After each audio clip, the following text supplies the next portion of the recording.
और पहली कैबिनेट की मीटिंग है, इसलिए ये सोमवार को आज हुई है, पहला कामकाज का दिन है। तो इसके आज नितिन गडकरी जी है साथ में, जो मुख्य एमएसएमई के बारे में बहुत सारे निर्णय है, और तोमर जी है, एग्रीकल्चर के बारे में निर्णय है। मैं शुरू में जो निर्णय हुआ उसका एक अंश आपके सामने पढ़ता हूँ। प्रधानमंत्री श्री नरेंद्र मोदी जी के अध्यक्षता में केंद्रीय मंत्रिमंडल की बैठक आज सोमवार 1 जून 2020 को संपन्न हुई।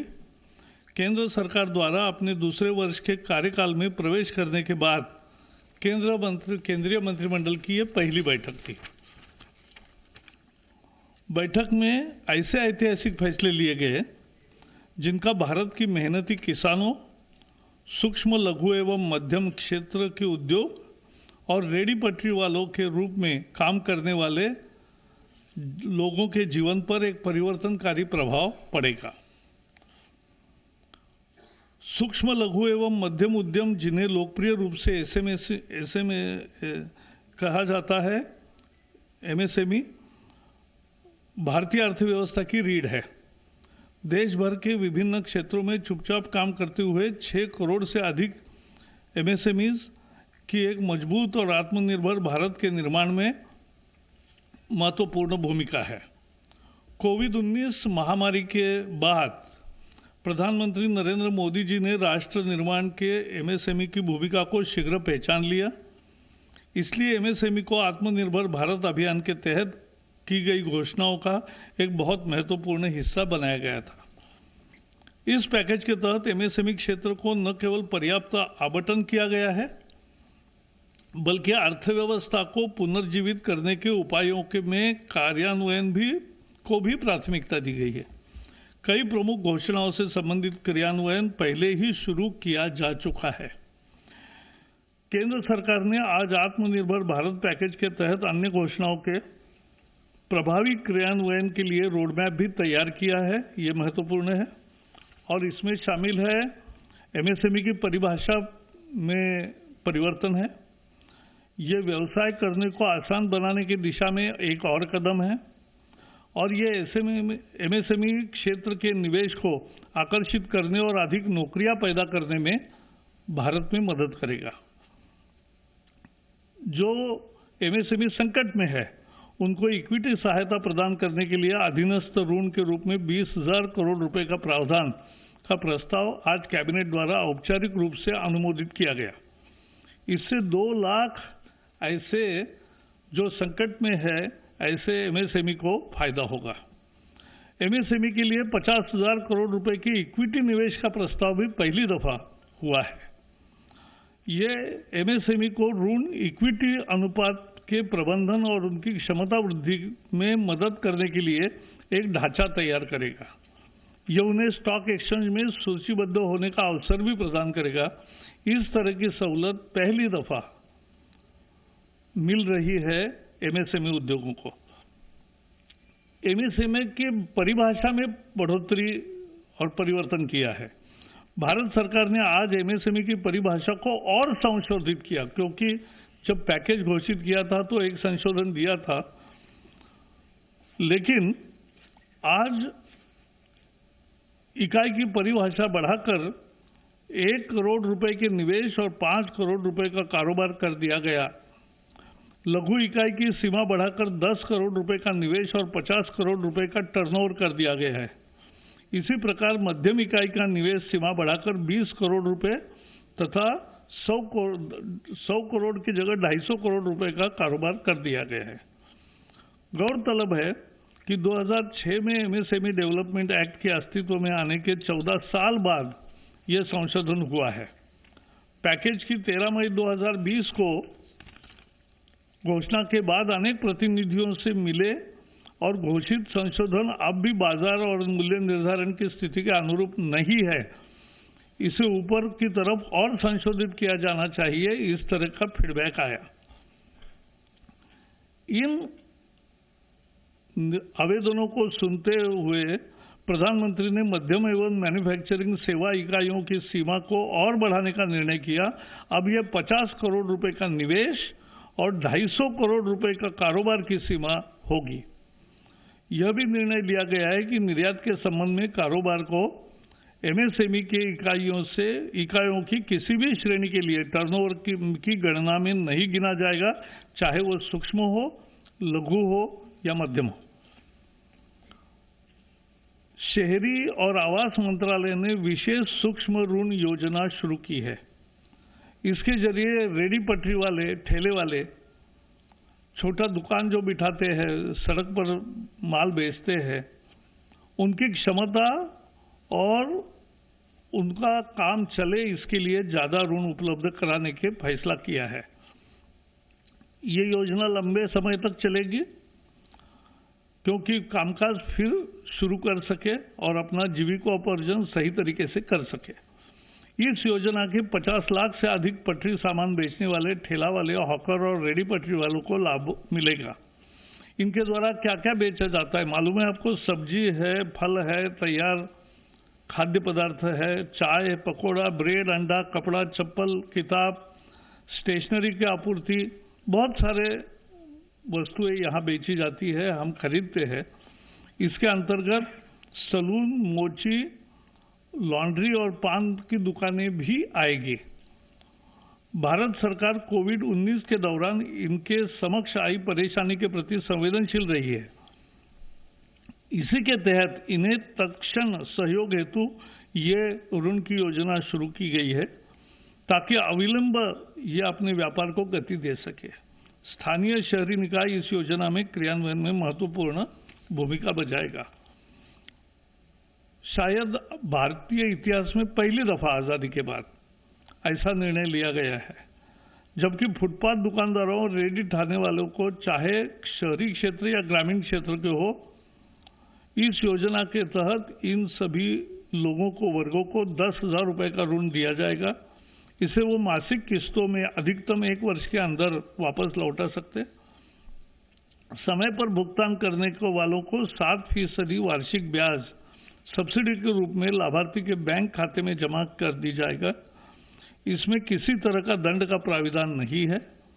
इस पहल से इन वेंडरों एवं अन्य विक्रेताओं को आर्थिक उन्नयन में मदद मिलेगी। इस योजना के क्रियान्वयन में किसी तरह की कठिनाई ना हो तथा जिन्हें इसका लाभ मिलना है उन तक यह सही ढंग से पहुंचे, इसके लिए मंत्रालय, बैंक एवं स्वयं सहायता समूह की अहम जिम्मेदारी एवं भूमिका तय की गई है। साथ ही इसके क्रियान्वयन में पारदर्शिता रहे, इसके लिए पोर्टल, मोबाइल ऐप भी तैयार किए गए हैं। सशक्तिकरण के लिए टेक्नोलॉजी का उपयोग अन्य काम में भी करने का फैसला हुआ है। योजना के पूर्ण क्रियान्वयन एक वेब पोर्टल के साथ एक डिजिटल प्लेटफॉर्म, मोबाइल ऐप विकसित किया जा रहा है। यह प्लेटफॉर्म विक्रेताओं को औपचारिक वित्तीय ढांचे के साथ एकीकृत करने के लिए it will be yet another financial inclusion, यह आईटी प्लेटफॉर्म मदद करेगा। डिजिटल ट्रांजैक्शन को इससे बल मिलेगा, प्रोत्साहन मिलेगा और क्षमताओं के विकास के लिए भी ये राज्य सरकार एवं अन्य एजेंसियों के सहयोग से शहरी विकास मंत्रालय एक क्षमता विकास एवं वित्तीय साक्षरता का कार्यक्रम भी शुरू करेगा, जो महत्वपूर्ण है। सरकार ने किसानों के लिए आज बड़े फैसले किए, जो पहले पैकेज के समय नहीं बताया था, लेकिन आज पहले नया फैसला है और बहुत महत्वपूर्ण है कि न्यूनतम समर्थन मूल्य उसकी कुल लागत का 1.5 गुना ज्यादा रखने का अपना वादा सरकार पूरा कर रही है। खरीफ फसल 2021 के 14 फसलों के CACP आधारित न्यूनतम समर्थन मूल्य जारी कर दिया गया है, जिसकी जानकारी तोमर जी बताएंगे। इन 14 फसलों पर किसानों को अब लागत का 50 से लेकर 83% तक ज्यादा दाम हासिल होगा।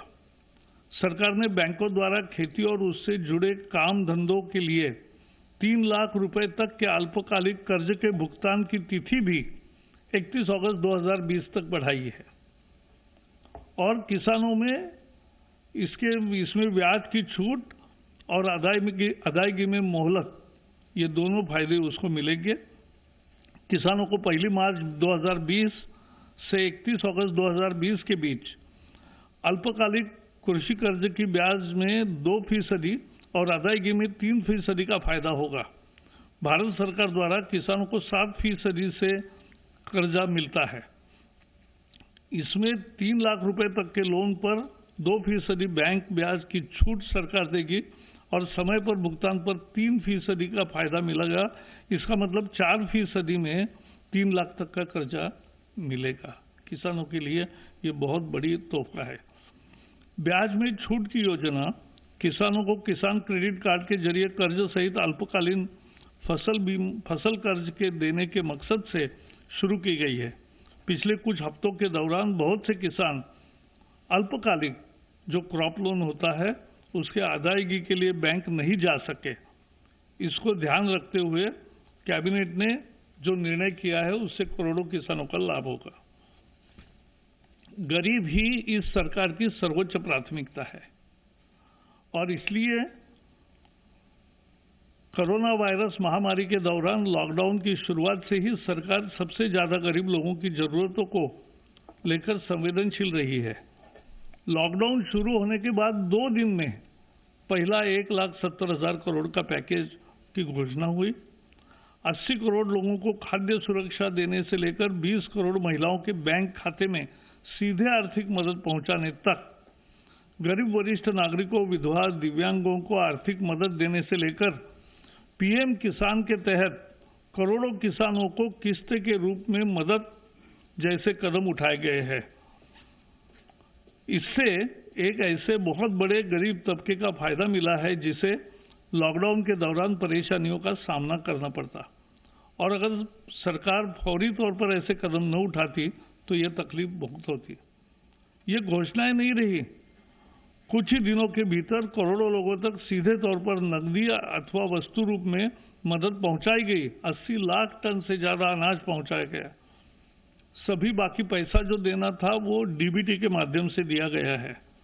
आत्मनिर्भर भारत के तहत प्रवासी मजदूरों के कल्याण के लिए एक राष्ट्र एक राशन कार्ड, ऐसे लोगों को भी खाद्यान्न जिनके पास राशन कार्ड नहीं है उनको भी देने का व्यवस्था किया। मकान के लिए रियायती किराए वाली नई योजना गृह निर्माण की, और ऐसे ही तमाम अन्य कदमों की घोषणा की गई है। किसानों के कल्याण को लेकर व्यापक सुधारों का ऐलान किया गया है। किसानों को उन जंजीरों से मुक्त किया है, क्योंकि वो सुधार इतने महत्वपूर्ण है एपीएमसी को लेकर। क्यों किसानों को उन जंजीरों से मुक्त जिसमें वे जकड़े थे और उनकी आमदनी को बढ़ाने के उपाय अब किए गए हैं।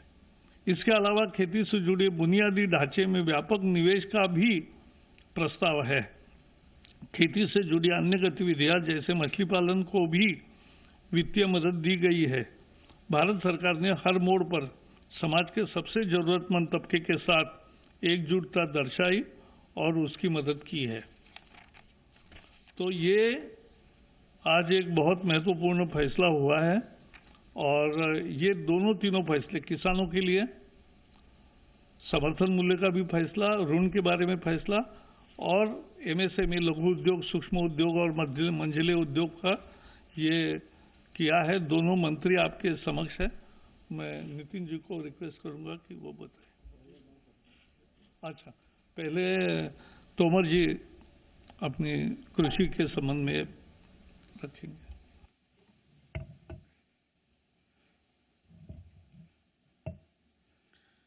माननीय नितिन गडकरी जी, माननीय प्रकाश जावड़ेकर जी और उपस्थित मित्रों, आज मंत्रिपरिषद की बैठक माननीय प्रधानमंत्री जी की अध्यक्षता में संपन्न हुई, और उस बैठक में विभिन्न मंत्रालयों से संबंधित आम आदमी को राहत और मदद देने की दृष्टि से निर्णय किए गए। उन निर्णयों की कुछ झलक माननीय प्रकाश जी ने अपने वक्तव्य में दी है। मैं उनकी बात को थोड़ा आगे बढ़ाना चाहता हूं। आप सभी और सारा देश इस बात का साक्षी है कि वायरस का संकट के समय भी जब लॉकडाउन रहा उस समय भी भारत सरकार और प्रधानमंत्री जी की प्राथमिकता पर गांव और गरीब किसान निर्णयों के केंद्र में हमेशा रहा। चाहे गरीब कल्याण योजना के माध्यम से राहत देने का सवाल हो या कृषि के क्षेत्र में कामकाज न रुके इस दृष्टि से अनुमतियां देने का सवाल हो। जब लॉकडाउन घोषित हुआ उसी समय फसल कटाई के लिए खड़ी थी, लेकिन कटाई का सवाल हो, उपार्जन का सवाल हो, मशीन की आवाजाही की अनुमति हो, मशीन मरम्मत के लिए वर्कशॉप की खोलने का सवाल हो, हर मामले पर सरकार ने संवेदनशीलता के साथ विचार किया और उसी का परिणाम है कि किसान ने प्रतिकूलता के मौके पर भी फसल कटाई का काम पूरा किया और इस बार बम्पर पैदावार करके किसान ने देश को समर्पित की है। सरकार उपार्जन के प्रति भी काफ़ी गंभीर थी और इसलिए उपार्जन की प्रक्रिया अभी चली रही है, लेकिन आज दिनांक तक गेहूं की खरीद 360 लाख मीट्रिक टन हो चुकी है। गत वर्ष ये 342 मीट्रिक टन थी। धान की खरीद 95 लाख मीट्रिक टन हो चुकी है। गत वर्ष यह 90 लाख मीट्रिक टन थी। दलहन और तिलहन की खरीद अभी चल रही है और अभी 16.07 लाख मीट्रिक टन खरीद हुई है। ये गत वर्ष 15 लाख मीट्रिक टन थी। आप सबके ध्यान में है कि 18-19 में सरकार ने एक निर्णय किया था कि किसान को उसके उत्पादन में लागत का कम से कम 50% मुनाफा मिलना चाहिए। स्वामीनाथन साहब ने एक अध्ययन के बाद अपनी रिकमेंडेशन की थी और ये रिकमेंडेशन काफ़ी देश में घूमती रही, लेकिन माननीय प्रधानमंत्री नरेंद्र मोदी जी के नेतृत्व में इन रिकमेंडेशनों को स्वीकार भी किया गया और अमल भी किया गया और पिछले बार रबी की जो दरें घोषित की गई थी उन्हीं दरों पर ये जो मैंने बताया कि उपार्जन का काम हुआ है। आज फिर कृषि लागत एवं मूल्य आयोग की जो रिकमेंडेशन है 14 फसलों के लिए वो आ गई हैं, मंत्रिपरिषद के समक्ष विचाराधीन थी और आज मंत्रिपरिषद ने उनको अपनी स्वीकृति प्रदान कर दी है। जैसे धान को देखेंगे तो लागत का 50% अधिक मुनाफे को ध्यान में रखते हुए 1868 यह घोषित की गई है। इसी प्रकार से ज्वार हाइब्रिड को देखेंगे